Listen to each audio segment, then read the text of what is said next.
Chapter 2, The Open Book. Jack showed Annie the piece of paper.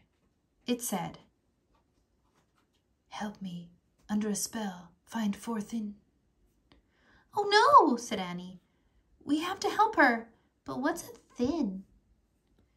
"Maybe she was trying to write things," said Jack. "See how the N sort of runs off the page?" "Maybe the spell was starting to make her disappear or something," said Annie. "Right," said Jack. "I wonder if she left any other clues." He glanced around the treehouse. "Look!" Annie pointed at a book in the corner. "That's the only open book," she said.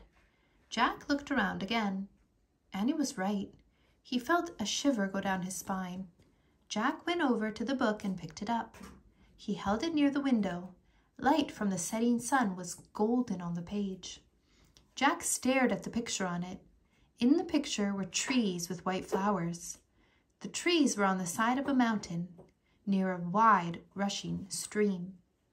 2 people were also in the picture. They wore dark clothes.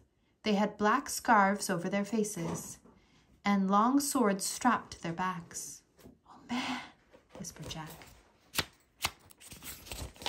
"Who are they?" Annie asked. "Ninjas, I think," said Jack. "Ninjas? Really?" said Annie. "Morgan must have left the book open to this page for a reason," said Jack. "Maybe that's where she was when the spell got her," Annie said.